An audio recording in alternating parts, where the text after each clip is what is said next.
Stop whatever you're doing right now. What I'm about to share with you goes against everything society has programmed you to believe. And honestly, most people aren't ready to hear this. But if you keep watching, your entire perspective on life is about to shift in ways you never imagined possible. Look, I've spent years studying ancient wisdom and modern psychology, and there's something nobody talks about. Something that's been hidden in plain sight for thousands of years. The truth is, you've been living your life completely backwards. And the worst part? The system wants it that way. Today, I'm going to reveal what's really happening beneath the surface of your daily existence, and by the end of this video, you'll never see reality the same way again. This isn't just another philosophy lesson. This is a warning about the game you didn't even know you were playing. Here's what nobody tells you. You wake up every morning, rush through your routine, chase your goals, stress about your problems, and collapse into bed exhausted. Rinse and repeat. Day after day. Year after year. And somewhere deep down, there's this nagging feeling that something's off, that you're missing something crucial. You've been taught that happiness comes from achieving the next thing, getting the promotion, finding the right relationship, buying the house, hitting that financial target. But here's the strange part. When you get those things, the satisfaction lasts for what? A few days? Maybe a week? Then you're back to that same feeling of incompleteness. Society has sold you a story. Work hard, struggle, overcome, achieve, and then finally you'll be happy. It's the biggest lie ever told, because you're always living for some future moment that never quite arrives. You're constantly postponing your life, thinking that when this happens or when that changes, then you'll finally be content. But the real problem runs even deeper than that.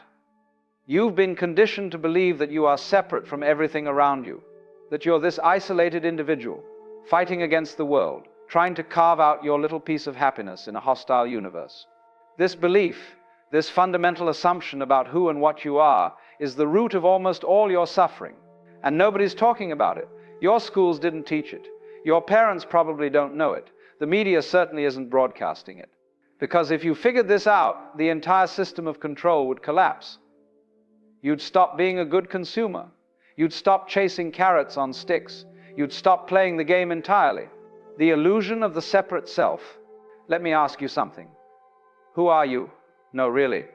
If I asked you to describe yourself without using your name, your job, your relationships, your memories, or your body, what would be left? Most people never question this.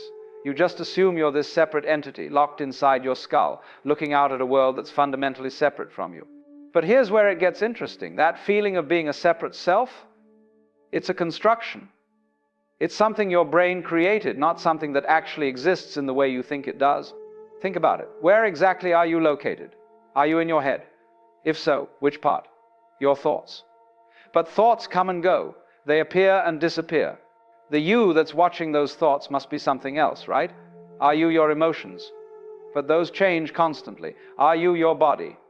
But every cell in your body gets replaced over time. So what exactly is this self you're so sure exists? The truth is, the boundary between you and everything else is imaginary. It's a useful fiction your brain creates to help you navigate the world, but it's not ultimately real. You are not separate from the universe looking at it. You are the universe looking at itself. You are the entire process, not a separate thing inside the process. This isn't just spiritual talk. Modern physics backs this up. At the quantum level, particles are not separate, isolated things. They're interconnected waves of probability, and the very act of observation affects them. The observer and the observed are not separate. They're part of the same system. But here's why this matters for your daily life. When you believe you're separate, you're constantly in conflict. You're defending this imaginary boundary, protecting this false self, trying to get things for this self, and avoid things that threaten it. It's exhausting, and it's completely unnecessary. Every anxiety you've ever felt comes from this belief in separation.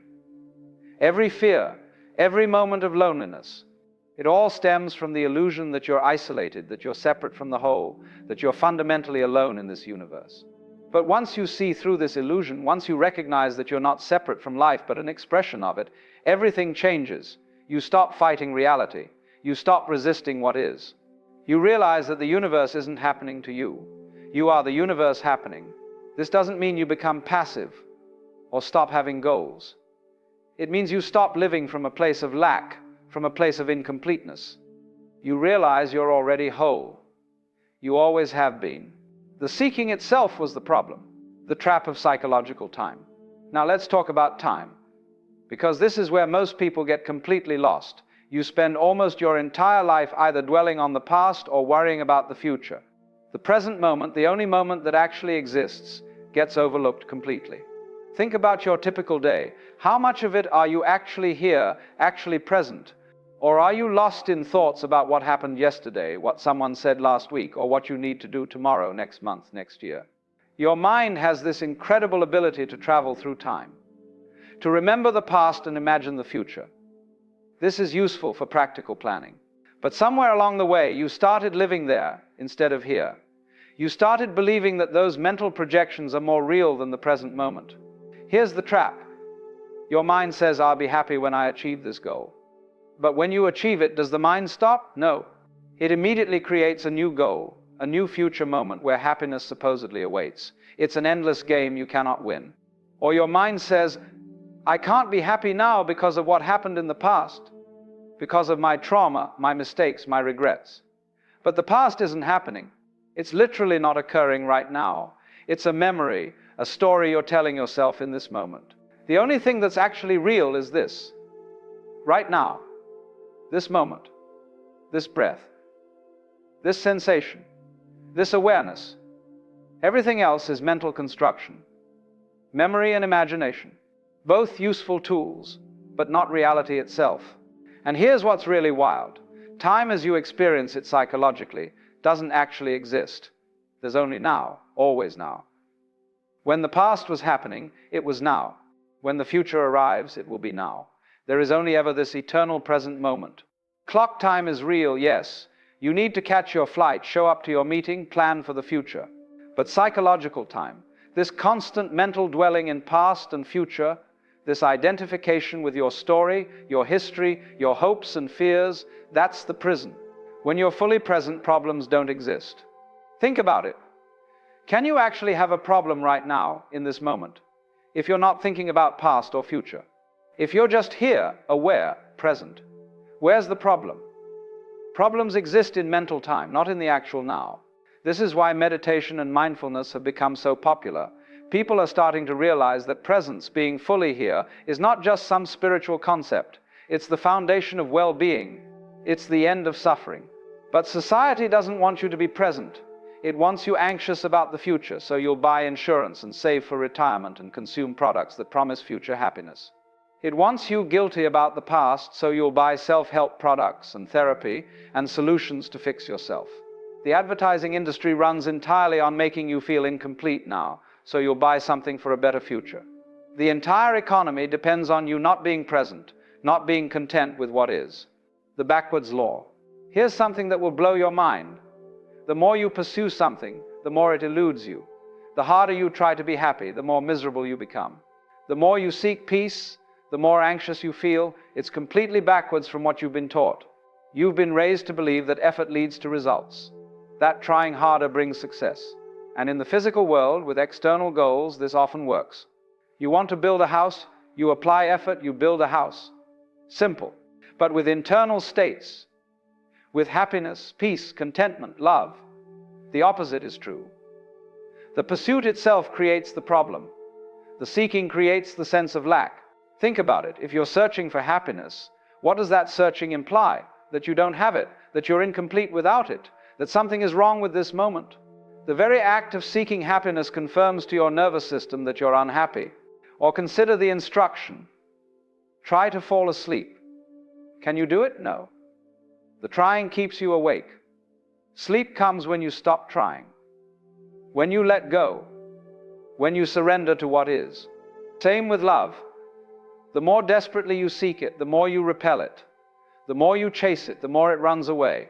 But when you're complete in yourself, when you're not needing it to fill some void, it appears naturally. This is the backwards law. The more you pursue feeling good all the time, the less satisfied you become. Because feeling good becomes something you think you need, something you're lacking when it's not present.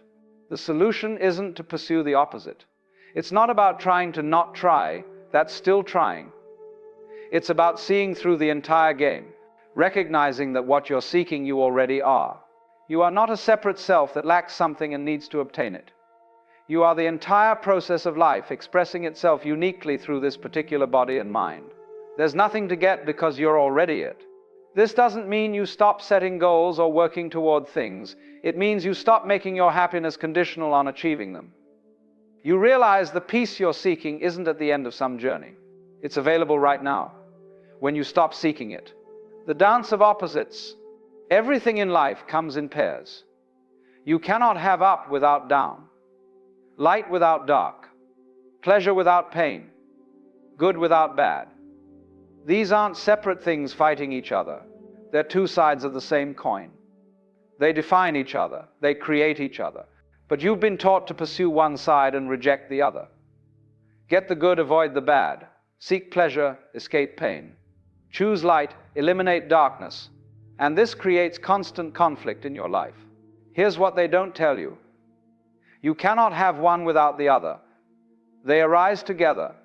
They're inseparable. When you try to cling to pleasure, you automatically create the fear of pain. When you chase only positive experiences, you create resistance to negative ones. This resistance, this refusal to accept half of life, is the root of suffering. Not the pain itself, but your resistance to it. Not the negative experience, but your refusal to allow it. Life is a wave. It goes up, it goes down. That's its nature. You cannot have the crest without the trough. When you try to stay only on the crest, you're fighting against the fundamental rhythm of existence. And you will lose that fight every single time. Think about your breathing. In, out. In, out. Can you only breathe in? Can you hold on to the inhale forever? No. You'd suffocate. The out-breath is just as essential as the in-breath. They're one movement. Same with life, success and failure, joy and sorrow, expansion and contraction. They're not opposing forces. They're the pulse of existence, the rhythm of reality. When you understand this, you stop fighting half of life. You stop demanding that reality be different from what it is. You start moving with the wave instead of against it. This doesn't mean you become passive or stop preferring certain outcomes. You can still work toward goals, still take action, still create and build and strive. But you do it from a place of acceptance, not resistance. From wholeness, not lack. You realize that the difficult times aren't obstacles to your happiness. They're part of the dance. They're the trough that makes the crest possible. Without them, there would be no growth, no depth, no appreciation for the good. Most people spend their entire lives trying to arrange life so they only experience one side of the equation. They try to build a fortress of security where nothing bad can happen. But this is impossible. And in trying, they miss the beauty of the whole dance. Living the awakened life. So how do you actually live from this understanding? How does this translate into your daily existence? First, you stop taking your thoughts so seriously. You recognize that the voice in your head, the constant commentary and judgment and analysis, that's not you. That's a tool, sometimes useful, often not. But it's not the truth of what you are. When a thought arises, I'm not good enough, or I need to achieve this, or I'm worried about that, you don't fight it, you don't believe it. You simply notice it, like watching a cloud pass in the sky. It comes, it goes. You remain. Second, you practice presence, not as another achievement or goal, but as a simple returning to what is. Throughout your day, you pause, you feel your breath, you notice sounds, you sense your body, you become aware of awareness itself. This isn't about being present all the time. That's another trap. It's about recognizing that when you are present, even for a moment, everything's okay. There's no problem. There's just life happening. Third, you embrace the full spectrum of experience. When difficulty comes, you don't immediately resist it or try to fix it or make it wrong. You allow it. You feel it. You let it move through you. You trust the process. This doesn't mean you don't take practical action when needed. If your house is on fire, you don't sit there being present with the flames. You get out and call the fire department. But you don't add psychological suffering on top of the situation. You respond rather than react. Fourth, you let go of the constant need to improve yourself. This is a big one. You've been sold this idea that you're broken and need fixing, that you need to become better, more evolved, more enlightened. But what if you're already whole? What if there's nothing wrong with you? Personal growth can happen naturally, but it's not because you're insufficient now. It's just the natural unfolding of life. A tree doesn't grow because it's inadequate as a seed. It grows because that's what trees do. Fifth, you stop seeking meaning and purpose outside yourself. You recognize that you are the meaning. Your existence itself is the purpose. Not your achievements or contributions or legacy. Just the fact that you're here, aware, experiencing. That's enough. That's everything. This doesn't make life meaningless. It makes it infinitely meaningful. Every moment becomes precious because it's not pointing to some future payoff. It's complete in itself. Sixth, you approach relationships differently. You stop trying to get something from others. Stop trying to complete yourself through them. Stop making them responsible for your happiness. And paradoxically, this is when real connection becomes possible. When you're whole in yourself, you can truly meet another person. Not as someone to fill your emptiness, but as another expression of the same life that you are. There's intimacy without neediness, love without attachment, connection without dependence. Seventh, you engage with the world fully while being internally free. You participate in life completely. You work, you create, you build, you relate, but you're not lost in it. There's a part of you that remains untouched, spacious, free. This is the paradox. You're completely involved and completely detached at the same time. Playing the game fully while knowing it's a game. Taking life seriously enough to engage, but not so seriously that you forget it's all a cosmic play. The real challenge isn't understanding these concepts intellectually. Most people can grasp these ideas on a mental level. The challenge is the gap between knowing and being, between concept and realization, between theory and lived experience. You can read 1,000 books about water, but until you're actually wet, you don't really know water. Same with this. You can understand everything I've said perfectly, but until you actually experience the dissolution of the separate self, until you actually rest in presence, until you actually let go of resistance, it remains theoretical. So how does this shift happen? How do you move from intellectual understanding to actual transformation? The first thing to recognize is that you cannot force it. Remember the backwards law. The more you try to become enlightened, the more you reinforce the one who's trying. The more you seek awakening, the more you confirm that you're not awake. But this doesn't mean you do nothing. There's a middle way. You create conditions that allow insight to arise naturally. You remove obstacles. You practice awareness, but you do it without grasping for results. Meditation is one powerful tool, but not in the way most people think. You're not meditating to achieve some special state. You're simply practicing being present with what is. Sitting with reality as it unfolds, without trying to change it or escape it or improve it. At first, this seems boring. Your mind rebels. It wants stimulation, entertainment, distraction. But if you persist, something starts to shift. The constant mental noise begins to quiet. And in that quiet, you start to notice what's always been here beneath the noise. You start to recognize the space in which all experience arises. The awareness that's present before thought, during thought, and after thought. The consciousness that's never born and never dies. Your true nature. Another practice is questioning. Not accepting your thoughts and beliefs at face value, but investigating them. When you think I'm not enough, pause. Is that actually true? Can you find this self that's not enough? Where is it located? What is it made of? When you really look, you can't find it.